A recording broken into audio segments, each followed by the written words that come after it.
what's happening, Horror Pack people? We're back for another fantastic Horror Pack movie unboxing. And yes, look at me. I'm actually getting through these and trying to get back onto a doing them the month I get them situation. So thank you so much to the fine folks at Horror Pack for being so patient with me. And I do want to throw out that I don't subscribe to Horror Pack. I'm not being paid, I'm not being sponsored, but they do send me the box for free because apparently they enjoy my reviews and I appreciate them for that. And if you're wondering, we're gonna open up this box of movies, I'm gonna watch all of them and give you my thoughts and usually rope Mary into at least one of them. So that's also half the fun if you don't care about the unboxing. We put time codes down there if you wanna skip ahead. And don't worry about spoilers, I don't list the movies in that description. So if you wanna keep a surprise that way, you can. But anyways, Horror Pack, ooh, I gotta remember to do the thumbnails.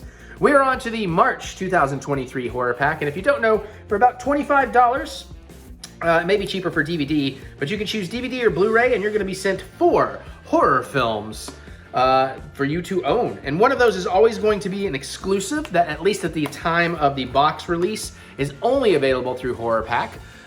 It's usually a nice little indie film, sometimes great, sometimes okay, and I think it's a good deal. So I used to subscribe to them, then I just stopped subscribing to everything. And they're like, well, we still want you to make the videos. I was like, okay. Basically, I don't want to put words in their mouth. But I'm excited to see what we get so I can get into these movies. I'm having a good time diving through the packs. And, oh yeah, you get a code. I knew I was forgetting something. If you wanted $3 off your first subscription to Horror Pack, you can use my special code, BLOODYBUTTS. BLOODYBUTTS, all one word, all caps, all cute, like me in my new haircut, which looks pretty good. You know, I'm pretty happy with it. All right, so as usual, it comes like this inside the box.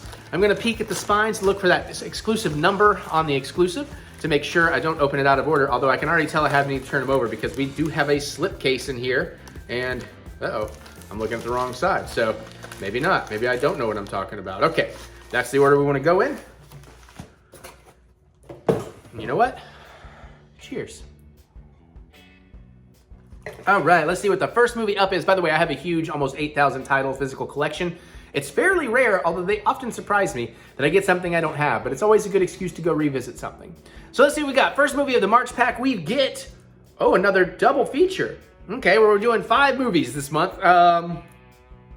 One of these I remember, I don't know if I actually saw. We might own on DVD. The other I don't think we own at all, so interesting. All right, well, we got, well, here, let me show you well, I'll show you, okay. The Watcher and the Skeleton Key, the Kate Hudson one, not the Chris Seaver one. I'm a fan of Chris Seaver, though. So, double feature DVD, hey, that's cool, man. 25 bucks, you're getting a lot of movies in here to own in physical media. And then again, like I like to remind you, too, is I'm part of the Mutant Fam, Joe Bob Briggs, Last Drive-In, and when we do those Mutant meetups, I love to just give any duplicates. I just love taking them out there and giving my fellow horror fans. So they will find a nice home if I don't have them. This I don't have, I'm keeping. So we've got The Watcher. After years of pursuing psychotic killers in Los Angeles, FBI agent Joel Campbell, played by James Spader, wants out. And now his nemesis serial killer, David Allen Griffith, played by Keanu Reeves, interesting, has tracked him all the way to Chicago just to torment him. Before each murder, Griffith sends Campbell a photograph of his intended victim and dares him to find her before he strikes again. Now, with every tick of the clock, and amidst pulse-pounding action, the stone-cold killer turns up the heat. Co-starring Oscar winner Marissa Tomei. Nice. The game of cat and mouse will have you gasping for breath from its first terrifying frame until its final explosive conclusion. Anyway, get the, it's 96 minutes, by the way. It is rated R. No features, of course, double feature. When is this from, though? From 2000. Okay, this is definitely an older one. I was thinking they all looked a little younger. The Skeleton Key. Kate Hudson stars in a supernatural thriller that weaves a tale of terror and suspense. When Caroline Ellis, Hudson, takes a job in Louisiana's bayou, she unlocks a deadly secret involving magic, conjuring, and sacrifice. I think I said that word right. That pulls her into a terrifying world of strange, frightening, and unexplained incidents. The key to escaping may lie in a decrepit attic. But if she dares to believe in what she discovers, everything she fears will become real. Filled with endless suspense and bone-chilling scares, hold on for this terrific ride with one of the best twists since The Sixth Sense, says Melody Moon of WBTV. I don't think WBTV is around anymore. 103 minutes, rated PG-13, so Mary might do that one with me. She might do this one too, I don't know. We'll find out. But pretty cool. Maybe I'll look into this. The sun's setting, my lighting is getting weird. I'm Captain Kirk. All right, let's see what we'll see what the third movie is then. The second physical disc, third movie. This is the one in the slipcover. We get, okay, I have this. I heard it's not very good, but now I have a reason to make sure I watch it, and I will definitely give this away. And I don't know if mine has a slipcover, so I'm gonna make sure about that. But we have the Night of the Animated Dead. So, if I recall, this is where they had a whole bunch of different artists. Everybody took a scene or a minute from the original Night of the Living Dead and just animated over it. But then I feel like they also redid the voices, so I'm very confused about how this works, but I guess we're gonna be watching it. And like I said, nice slipcover. Is the art different under the slipcover? No. Kind of a waste of a slipcover. Is the art different on the back? No. Definitely a waste of a slipcover, but they're nice to have, especially as a physical collector. All right, what begins as a simple visit to a grave site soon escalates into a night of sheer terror. In this dark, animated retelling of the 1968 cult classic Night of the Living Dead, bloodthirsty zombies suddenly begin amassing everywhere as Barbara, Ben, and an odd group of strangers hide in a remote farmhouse. Their struggle to ward off the flesh eaters outside creates fierce tension inside. Containing terrifying new content not found in the original. That didn't go well the last time. Night of the Animated Dead will convince you to lock your doors.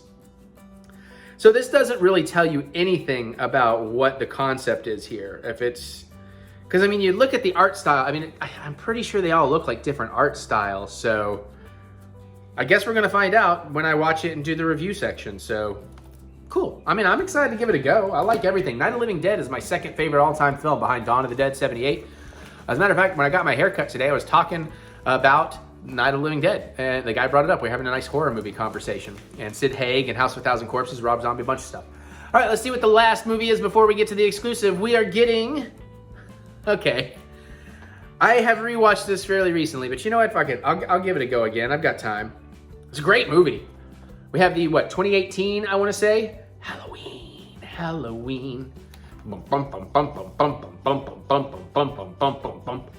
How many days till Halloween? Echo, how many days till Halloween? Halloween will start in 188 days.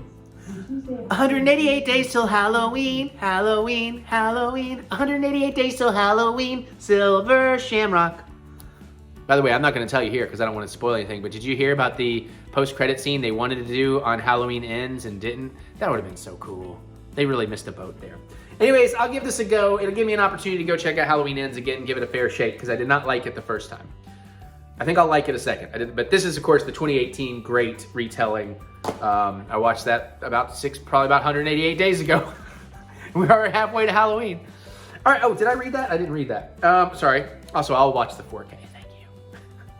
I would say, hey, Horror Pack, do a 4K, but it would all have to be mainstream stuff. They wouldn't get that much indies. Okay. Jamie Lee Curtis returns to her iconic role as Laurie Strode, who comes to her final confrontation with Michael Myers. Yeah. The masked figure who has haunted her since she narrowly escaped his killing spree on Halloween night 4 decades ago. Master of Horror John Carpenter joins forces with the director David Gibson Green and producer Jason Blum of Get Out and Split for this follow-up to Carpenter's 1978 classic. All the special features, digital code, definitely giving this away at a Mutant Meetup, but it will be neat to watch that with the context of Ends, you know? It'll be the first time I've seen it since I saw Ends, so that's cool. All right, now, 2 things. 1, is this gonna be a cool flick that is the exclusive to Horror Pack? 2, what's the back of the box art gonna be like? Angel, Horror Pack Limited Edition Blu Ray. Not a lot, this is not their fault, but the cover art leaves a little something to be desired. The back's not awful. The back's pretty good. Okay. It's a little underprinted, a little dark in its printing, but not bad. I mean, they got a credit block, they got information, some blurbs, you know, not bad. And this, of course, is Horror Pack release number 81. I don't know how well you can see that, but that says 81. So we got Angel. After his daughter goes missing near an abandoned town, wealthy contractor Benjamin Weaver employs an investigative journalist and her team to probe into Raven Rock's shady history in hopes of finding answers. That's an Eric Butts epic level run-on sentence. Soon they realize the horrifying truth that Raven Rock is not so abandoned, and a mysterious figure named Angel still haunts the town. Is it David Boreanaz? Is he looking for work after Bones went off the air? This is a quote. This film is built on a foundation of great locations and excellent camera work, which complements emotional performances from a talented cast and a nerve-wracking score, all adding up to something creepy, somber, and unique, says Pop Horror. Tori Jones. Wait a minute. Do I know Tori Jones? Wait a minute. Is that Katie Stewart? Hold up. We may have another movie I know. Tori Jones. I know a Tori Jones that I think... Oh, yep. Dale Miller is in here. I know that guy. He's a cool dude. He's a really cool dude. Nice stunt man. I do not see Katie Stewart's name on here, but that looks like Katie Stewart. Oh, PJ Starks, yep, from 13 Slaves Till Christmas is one of the executive producers. This is a local production. Nice. Okay, written and directed by Tori Jones. Yeah, I'm almost positive. We'll find out in the review if that is Katie Stewart or not. But I was thinking some of these faces looked a little familiar, so... Hey, if nothing else, I got another local film, and I got to check it out. And then find the nice things to say. I'm such a jerk. Let's do it. Let's watch some movies. Okay, so first up, The Watcher. Well, not first up, but first up of this. I got to be honest, I watched this, honestly. I watched The Watcher about a week and a half ago. It's like right before I got that cold that took me down for about a week. So it's been a minute since I've seen it, but not that much. And the reason I bring that up is all I remember about this movie is thinking it was kind of a nothing burger, and that Keanu Reeves was very miscast in this, especially this era Keanu. This would have been right after The Matrix, or maybe he shot it before The Matrix came out or something. James Spader's good in it, Marissa Tomei's good in it, but listen, I just read the back of the box. That didn't remind me anything about the movie. So I went to YouTube, I watched a 2.5-minute trailer that shows you a lot of the movie. That didn't remind me of anything. So I'm like, oh wow, it really was a bit of a nothing burger. It really was a completely forgettable 2000s film. It's from the year in the year 2000. I'm honestly gonna have a hard time here talking long enough to keep the video long enough to put the trailer over it. So that's a problem.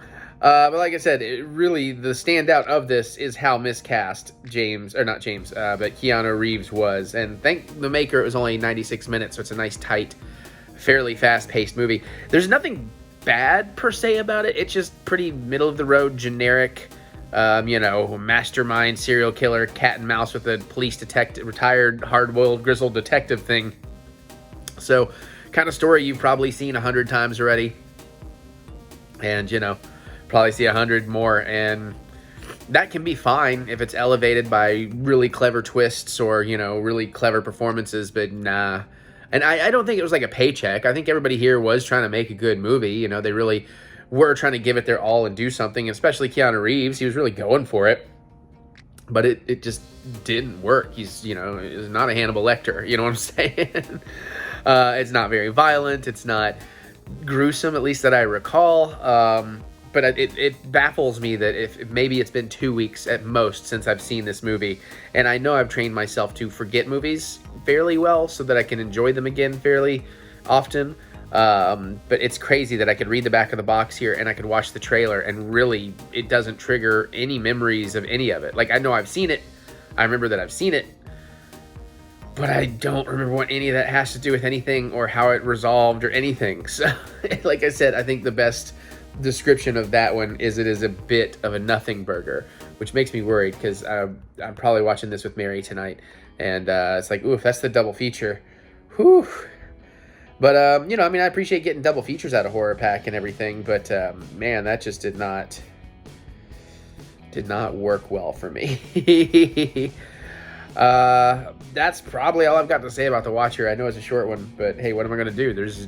If nothing is interesting in the movie, there's nothing to talk about. Like I said, it wasn't even bad enough to make fun of or get mad about anything. It's just bleh. So that's my thoughts on The Watcher. Okay, so we watched Skeleton Key. Mary made me rewatch a part because she had a question that didn't matter. Apparently I slept through, but... So it was a whole sequence, and he's like fuck you talking about, woman? Yeah, but because, well, we can't do spoilers, but because what she was asking really didn't bear any relevancy on the story is why I didn't feel like I had missed anything important.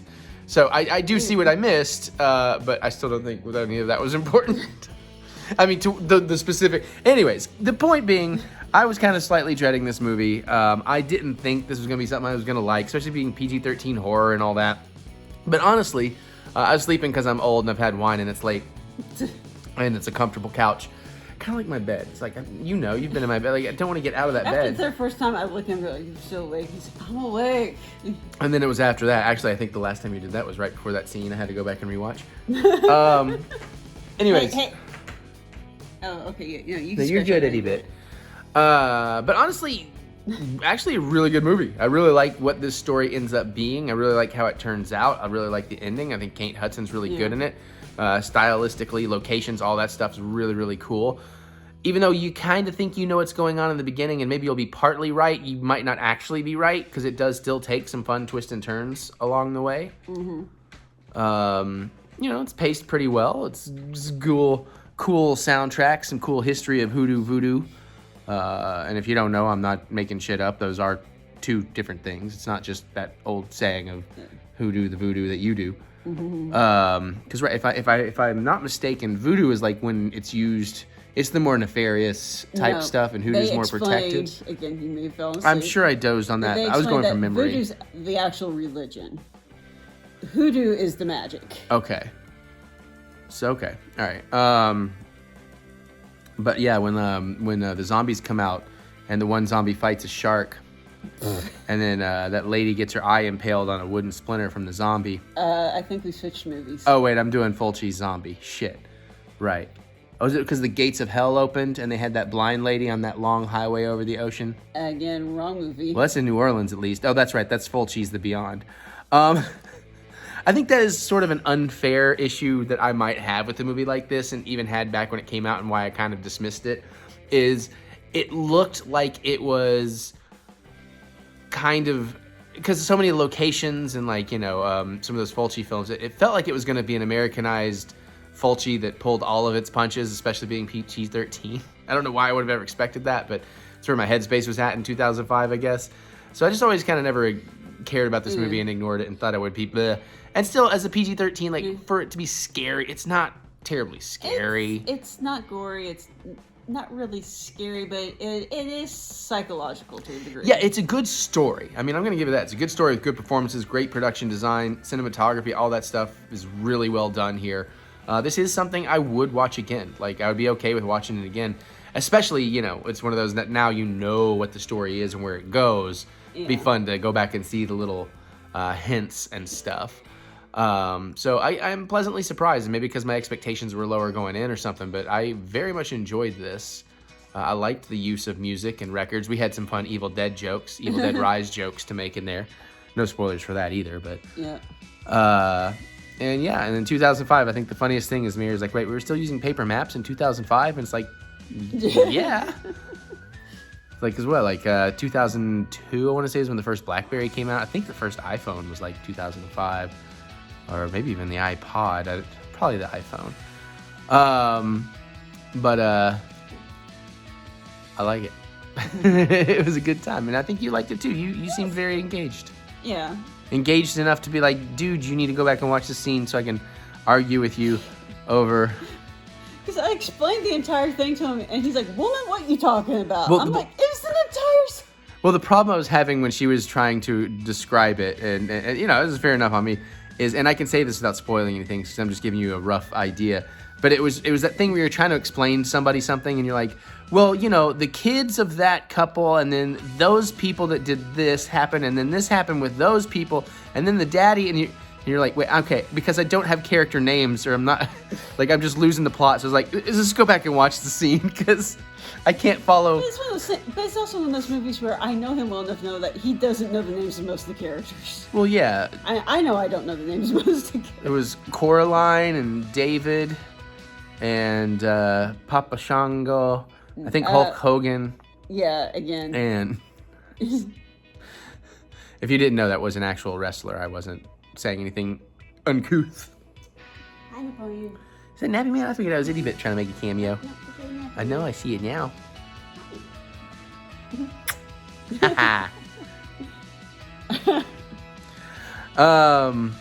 only turn your neck far. I can't look at the phone and Don't. line Yeah, up. don't. Keep going. Ow. Beautiful, and I would never do that for real.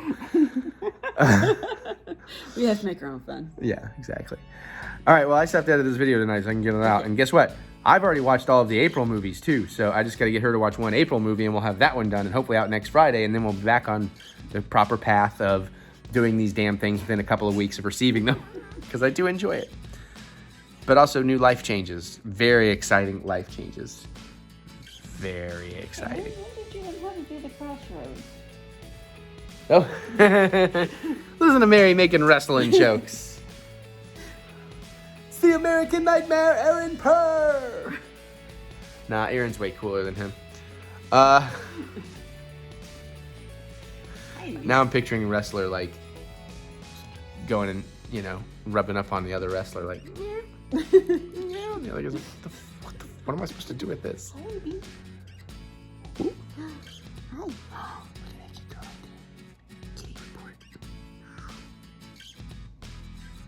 That's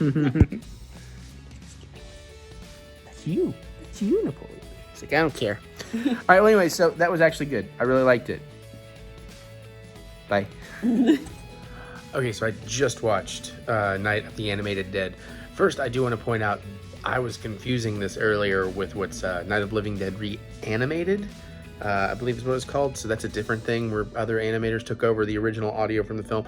This was just a full-on animated remake of the original film. Okay, Airplane. It's a little earlier than I normally do these. But I don't know how I feel about this. I mean, I'm not opposed to remakes. If you know me and know my taste, I love remakes. The more the merrier, because sometimes they're going to fail. Sometimes, every once in a while, they hit and they're amazing. And it doesn't take away original things. So I like when other people get to do other interpretations of things, just like cover songs. I love cover songs, you know, so I got no problem there. However, you know, Night of the Living Dead is one of my favorite films of all time. I tend to say it's my second favorite film of all time behind the original Dawn of the Dead. So it's very special to me. Plus, you know, John Russo, I have the lifelong, amazing history story with him. And then, you know, a little bit Russ Steiner and everybody. Steiner? So many names. But,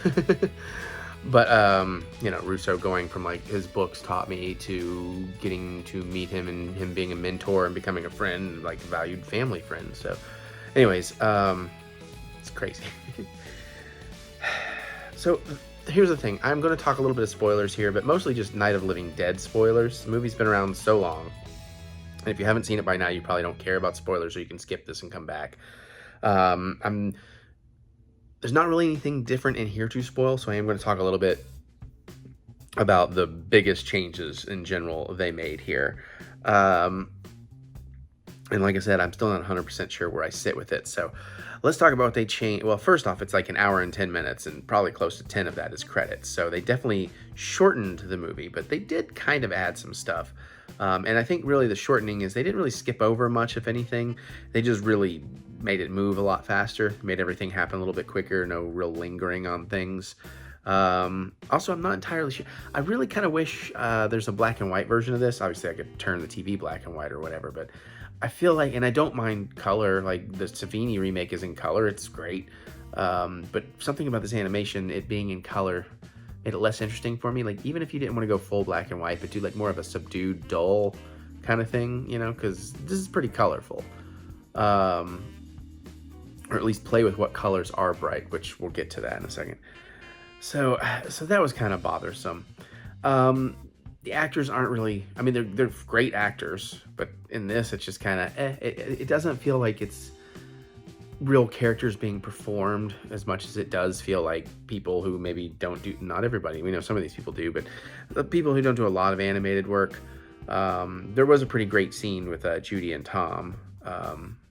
That worked out really nicely, and I think that's Katie Sackhoff, and I forget who Tom was. But, you know, those were good, and there are moments of good, but I never really feel, it certainly doesn't bring any of the gravitas of the original or the weight of the original. You know, it really, and so there's that. I also think the music, they didn't have to go back and use the original cues or whatever for the music, but there's something much more effective about the original, at least style of music. So this takes a drastically different style, as a much more subtle approach to the music, and it doesn't always work for me. I think in some places it's okay, but in a lot of places it's not really working for me. And but again, not ruining it. It's just like it could have been more in those regards. Like, this is not, I wouldn't even say it's middle of the road. It's good. It's okay. It's worth checking out at least.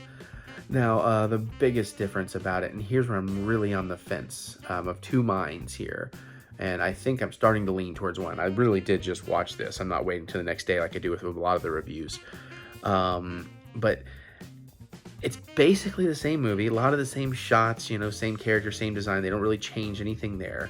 The one story thing they kind of show differently is they actually kind of show you Ben's backstory before getting to the house instead of him just telling it to you.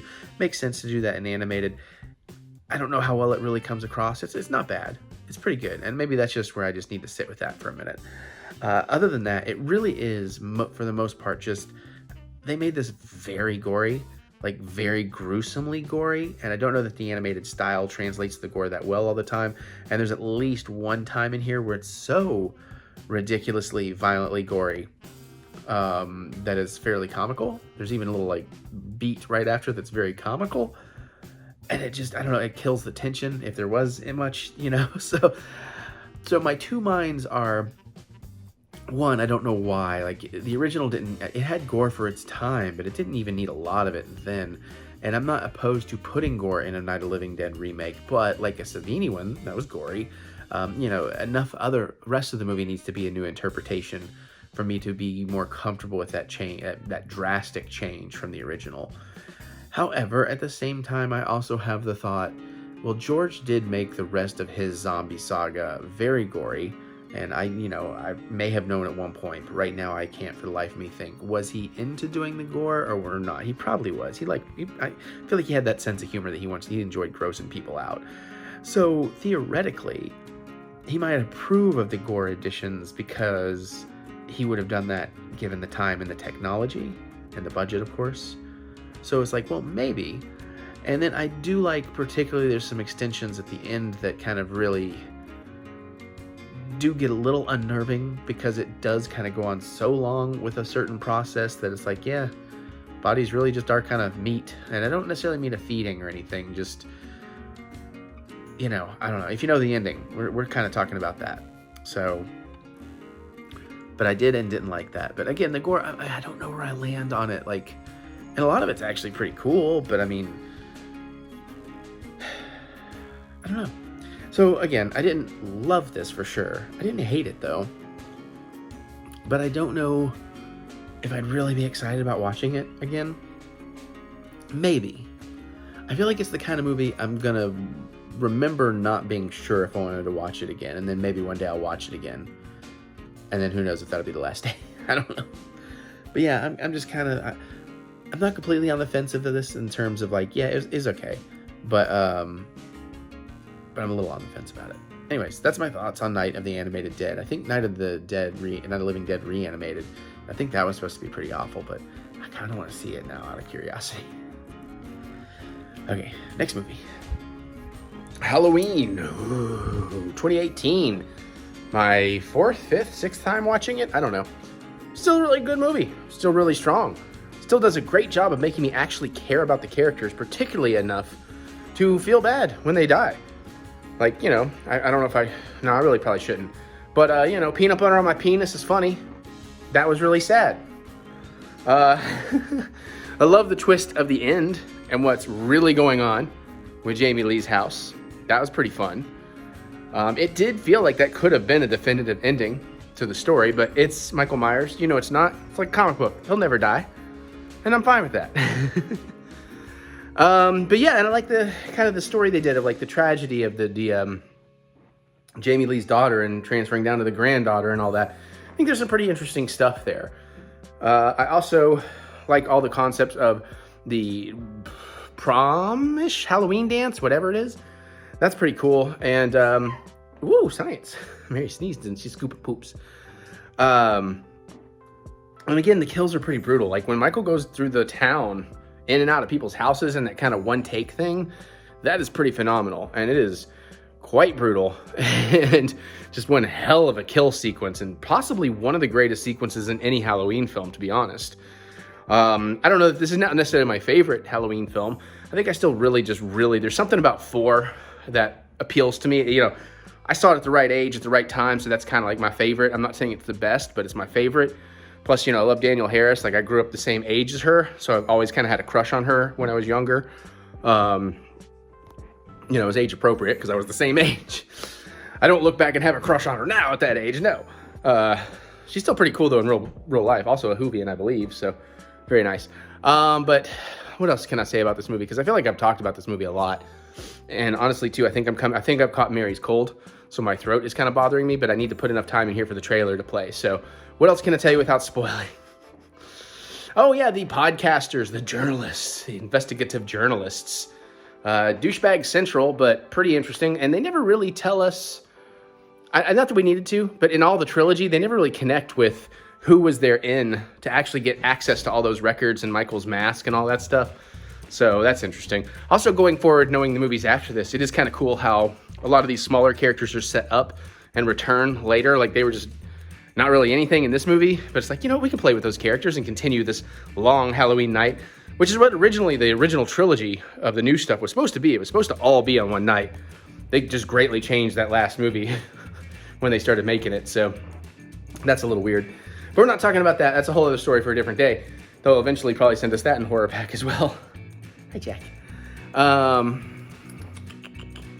figured there's something else I wanted to bring up.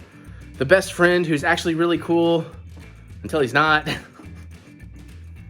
The douchey boyfriend. There's a douchey boyfriend.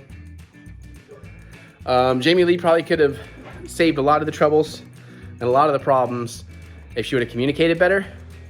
Like, there's a point after Michael does escape. I know, maybe it's a spoiler, but I mean, he escapes, obviously.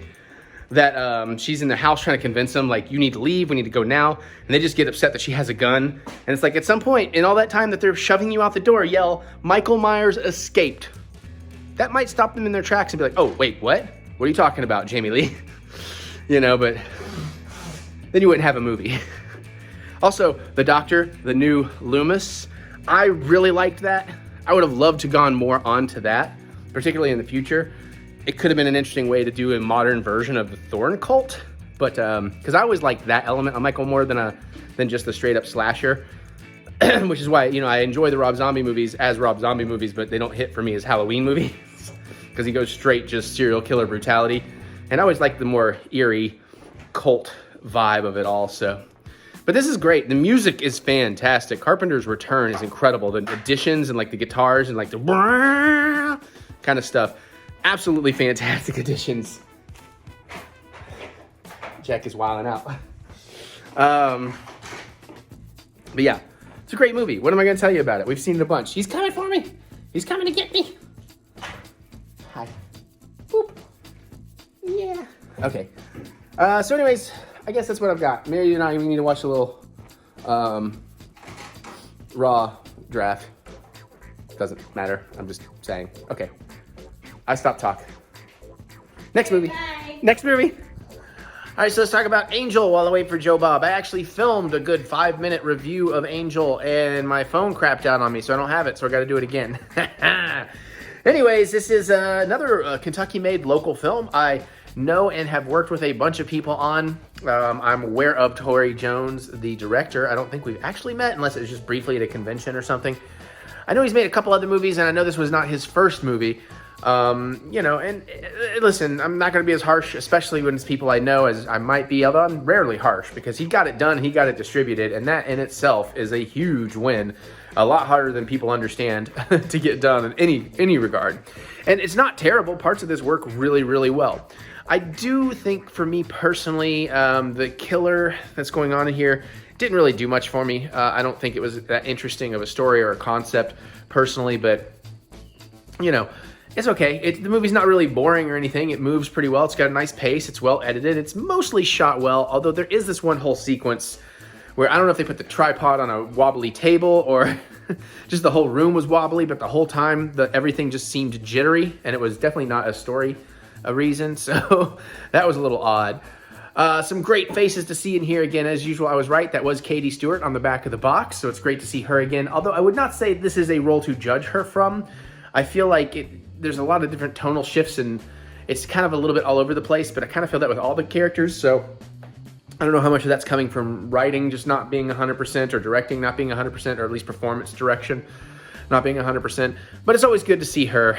Dale Miller, as always, really fun. It's interesting though, because like he's really good in this and he's fun to watch. There's nothing bad about him, but I see why people want to put him in things, because if you know him in person, he's a very charming and charismatic guy, but I don't think it 100% translates as much to the film side of things. Still interesting. He's not boring on screen or anything. It's just, I think there is a disconnect between knowing him in person and how he comes across on camera. Because he's a lot more interesting in person. Plus, you know, he got to do one of his big fall stunts. He is a stunt man first and foremost, so that's pretty cool. I'm assuming he gave them the stunts for free. Maybe that's how he got on the executive producer list. I don't know. I'm just guessing.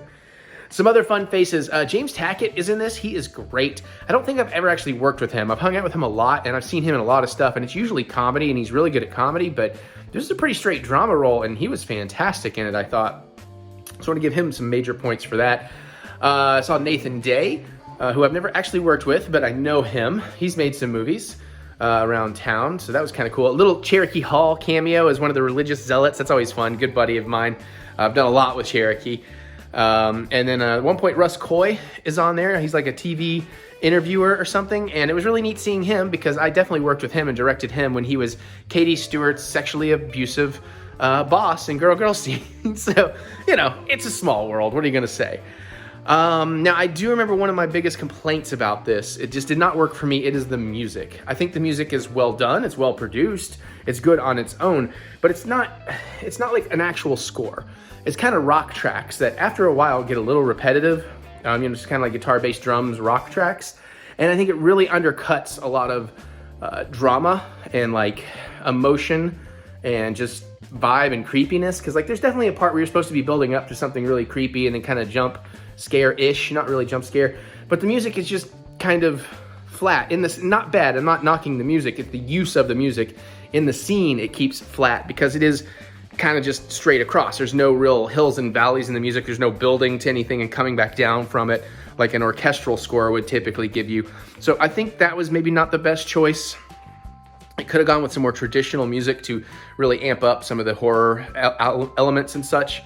But hey, they got it distributed. They got it in a Horror Pack Special Edition, and I think that's pretty wild and awesome. And it's crazy because, again, PJ Sparks was one of the executive producers on here who did that 13 Slays Till Christmas. And he has a frequent actor collaborator. She's in this, and she's really good. But again, I feel like I've seen all these actors and other things be really, really good and really cohesive. But in this movie, everybody is at a different volume level, if you will, a different tone. A lot of people are in a different movie from people they're sharing scenes with. So it's just a little bit hodgepodgey in that regard. But still, I'm glad I got to see it. I'm glad I got to own it. Could have used a better villain and a better name and a better score, but otherwise, not bad. Sorry, I gotta tell it like it is. All right, anyways, that's my thoughts on Angel. That's it for this horror pack. I'm almost already through the March pack. I actually am through the March pack, except watching one with Mary. Almost through the April pack. I'm getting bored, getting on it. Let's do it. All right, next movie, or bye, next week, whatever. Finish the video, Eric. Boom. So that is horror pack for March. It feels a little, and this is before I watch them, feels a little weak. It's fine. Can't always be bangers. What do I think? Well, I think honestly, I'm sure that's like the best movie in here. Although, I mean, Watcher has potential. Maybe I'll actually really like this. I'm pretty sure I heard nothing but bad stuff, but maybe it'll work for me. And who knows? Local, it's a different local. I don't think I've ever seen any of Tori Jones's work, so there you go. Y'all already know because you already saw my reviews, but let me know, what do you think? You seen these movies? Do you like them? What are some suggestions based on my reviews? Definitely geek out with me in the comments. I love hearing what you have to say. Don't forget to use my horror pack code BloodyButts to get your $3 off your first box. And of course, click that thumbs up button, give me that good old thumb of encouragement, as I do love to be encouraged around here. And remember that we will get through this. We will get through this together. And of course, check out my music anywhere you listen to music, TheEricButts.com, or look up Eric Butts, especially on Spotify. That's where it really helps. Now I'm gonna get on out of here because I got a lot of movies to go watch. I'm gonna do that, and I'll see you all later.